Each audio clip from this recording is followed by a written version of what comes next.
नाश्ता नहीं किया है। एक बार फिर से भारत माता की जय, भारत माता की जय। Respected principal ma'am, vice principal ma'am और मेरे सम्मानित शिक्षकगण, प्यारे बच्चों, आज हम भारत के गणतंत्र का 73वां स्थापना दिवस मना रहे हैं, 73वीं जयंती मना रहे हैं।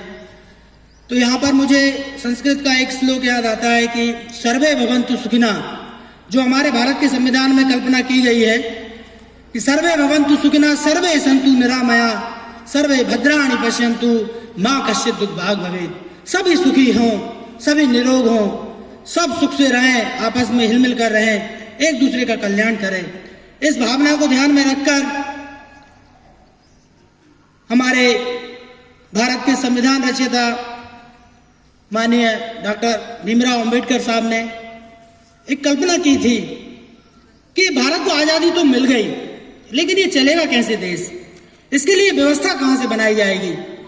तो बहुत से देशों ने ये हमारी ओर एक मजाक की दृष्टि से देखना शुरू किया कि ये लोग हजारों सालों की गुलामी की दास्ता से पीड़ित लोग, और उनके मन में ये छवि थी कि ये तो सांप सपेरे वाले लोगों का देश है, ये क्या अपना संविधान बनाएंगे और देश को चलाएंगे कैसे।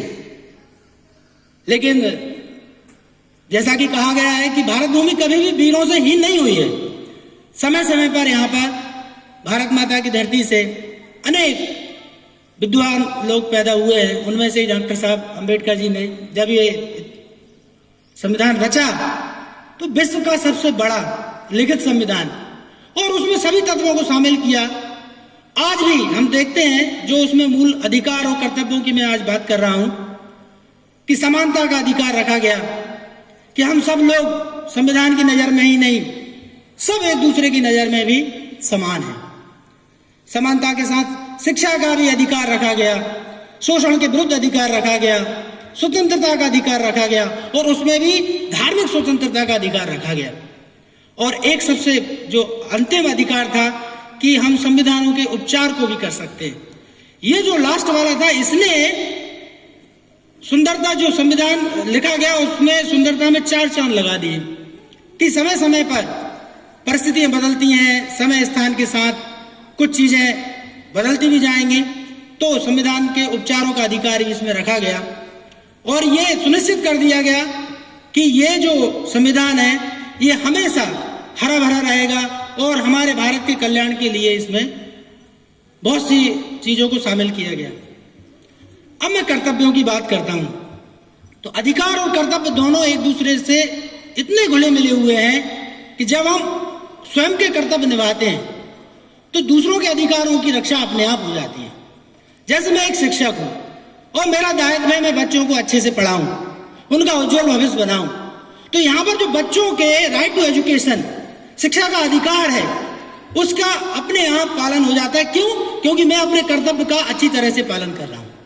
इसी तरह मैं किसी भी पद पर हूं और मैं अच्छे ईमानदारी से अपने कर्तव्य का पालन कर रहा हूं, निश्चित ही मैं सभी अधिकारों का स्वतः ही पालन करने लगूंगा। अब बात आजादी की आती है कि स्वतंत्रता का अधिकार दिया है। साहब, भारत आजाद है, स्वतंत्र है, 15 अगस्त 1947 को आजादी भी मिली। तो क्या हमें निरंकुश रहना है? क्या हम इतने स्वतंत्र हैं कि उसमें हम स्वतंत्रता को उच्च श्रृंखलता का नाम दे सकते हैं? नहीं।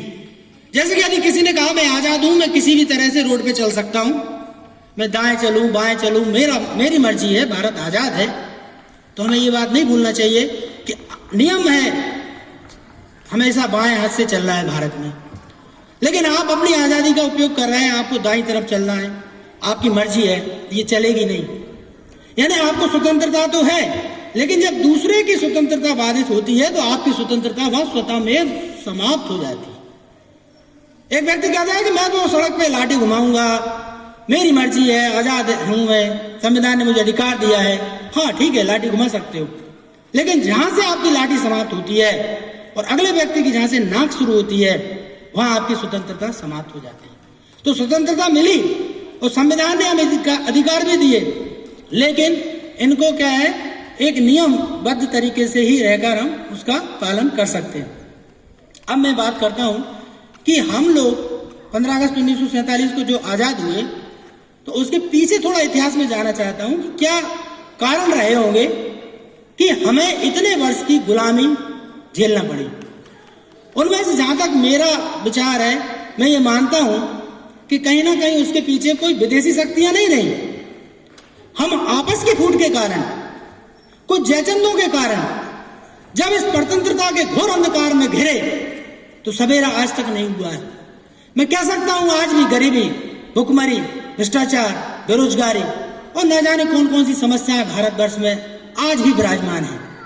हमारे स्वतंत्रता वीर सेनानियों ने विदेशी शक्तियों से लड़ने में आहुतियां जरूर दी। आदरणीय राष्ट्रपिता महात्मा गांधी जी ने जिस राम राज्य की कल्पना की थी, उनकी ये कल्पना थी कि हर एक भारतवासी जब आजादी मिलेगी तो अपने आप को प्रफुल्लित और पुष्पित होने का उसे अवसर मिलेगा। किसी भी प्रकार का भय, भूख और भ्रष्टाचार का सामना भारत माता के किसी भी पुत्र को, संतति को नहीं करना पड़ेगा। मगर हमें आज अपने अंदर झांकने की आवश्यकता है कि क्या हम उन स्वतंत्रता वीर सेनानियों के सपनों का भारत बनाने में आज सक्षम हो पाए हैं? मेरा ये मानना है अभी आजादी अधूरी है। क्यों? क्योंकि हम कहीं ना कहीं अपने आप को भूल गए हैं। तो हम अपने को ही पहचाने, मानव मन का निश्चय ठाने, पड़े हुए झूठे शिकार को सिंह नहीं जाते हैं खाने। हम अपने आप को भूल गए थे, अपने अंदर के जो अस्तित्व को भूल गए थे। अंग्रेजों ने एक नीति चलाई, लॉर्ड मैकाले ने शिक्षा नीति चलाई। उनका ये मानना था कि हम भारतवासियों को शिक्षित तो करना चाहते हैं, लेकिन एक नौकर बनाना चाहते हैं। एक नौकरी की मानसिकता हमारे अंदर भर दी गई है। आज भी हम बच्चों को जब कहते हैं कि अच्छे से पढ़ो लिखो और एक अच्छी नौकरी प्राप्त करो, तो मुझे विद्वान जन जो बैठे हुए हैं, क्षमा चाहता हूं मैं कि हम जब बच्चे से कहते हैं कि अच्छे से पढ़ो लिखो और तुम्हें अब नौकरी मिलेगी, तो हम कहीं ना कहीं उसको नौकर बनाने की बात करते हैं, क्योंकि हमारे अंदर मालिक का भाव कहीं ना कहीं समाप्त हो गया है। हम मालिक बनाने की बात क्यों नहीं करते? उसके पीछे कहीं ना कहीं ये जो लॉर्ड मैकाले की शिक्षा पद्धति है वो कारण है, और उसी को दूर करने का प्रयास हमारी राष्ट्रीय शिक्षा नीति 2020 में किया गया कि हम धीरे धीरे ही सही, लेकिन स्वयं आत्मनिर्भर भारत की ओर बढ़े।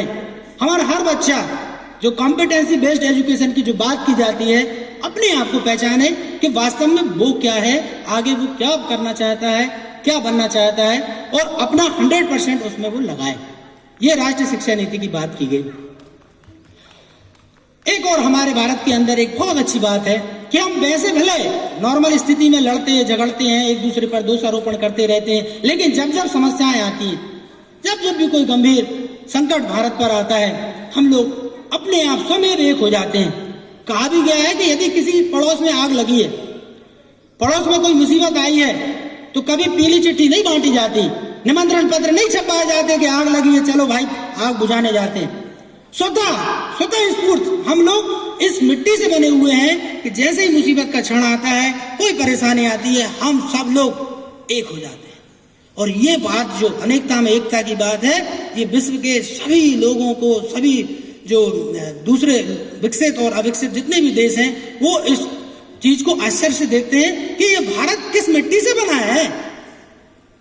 यूनान, रोमा, मेसोपोटामिया और पुरानी जितनी सभ्यताएं हैं, सब नष्ट हो गए जहां से, कि कुछ बात है कि हस्ती मिटती नहीं हमारी। तो वो ढूंढते हैं कि इस भारत के परिप्रेक्ष्य में, अंतर मन में छुपा क्या है। वो है एकता का भाव। हम ये जानते हैं कि घर में 4 बर्तन होते हैं, कुछ ना कुछ बात पे खटपट होती रहती है, लेकिन इसका मतलब हमारी आपस की फूट से ना लगाए, क्योंकि एक बार जब हम किसी कारण से गुलाम हुए थे आपस की फूट से, आज उस चीज से संविधान दिवस के अवसर पर, गणतंत्र दिवस के अवसर पर हमें इस चीज को मानना पड़ेगा, जानना पड़ेगा कि एक बार की भूल से जब हजारों साल की गुलामी भारत ने स्वीकार की, आज हम उस स्थिति में नहीं है कि किसी भी धर्म के आधार पर, जाति के आधार पर, क्षेत्रवाद के आधार पर एक दूसरे से वैमनस्य रखें, एक दूसरे से घृणा करें, नफरत के भाव हों। इस चीज को हमें आज और अभी से तुरंत मिटा देने की आवश्यकता है। अभी जैसे हमने देखा कि पिछले 2-3 सालों से भारतवर्ष में एकदम से बीमारी आई, पूरी दुनिया ने हमें आश्चर्य की नजर से देखा। एक तो हमारे यहाँ स्वास्थ्य के संसाधन कम, ऊपर से चिकित्सक कम, फिर दवाइयों की संख्या कम, ऑक्सीजन के कोई हमारे पास प्लांट नहीं थे, तो लोगों ने सोचा बड़ा मजा आएगा, भारत की बड़ी दुर्दशा होगी। लेकिन मैंने जैसे कहा कि इस भारत के अंतर्मन में वो चीज है कि मुसीबत के समय हम सब एक हो जाते हैं। ऐसा माना गया था कि ये क्या लॉकडाउन को सफल कर पाएंगे, ये बीमारी की चेन को नहीं तोड़ पाएंगे, लेकिन हमने उसका वास्तविक रूप से सामना किया। न केवल वैक्सीन विकसित की, बल्कि अपने लोगों को और साथ साथ अपने पड़ोसियों का भी हमने ध्यान रखा, और यही बात हमें विशिष्ट बनाती है। आज भी मैं आप सबसे इस गणतंत्र दिवस के अवसर पर यही आह्वान करना चाहता हूं कि कोई भी हमें जब भी बांटने की कोशिश करे, उसको तुरंत उस बात को वहीं समाप्त कर दिया जाए। किसी भी प्रकार का भेदभाव मन में लेकर हम न बैठे रहें, चर्चा करें, आपस में कुछ हो सकता है मतभेद हों, लेकिन मनभेद नहीं होना चाहिए। हम किसी भी पार्टी के हों, हम किसी भी विचारधारा के मानते हों, हम किसी भी धर्म के हों, लेकिन हम सबसे पहले भारतवासी हैं। हमारे अंदर ये भाव, राष्ट्रवाद का भाव जरूर रहना चाहिए कि यदि मैं भारत का वासी हूं, मेरे सब लोग आपस में, हम सब लोग भाई बहन हैं, भातृत्व का भाव है, हम वहां पर एक हैं। और इस भावना को कायम रखते हुए मैं अपनी वाणी को विराम देना चाहता हूं। जय हिंद।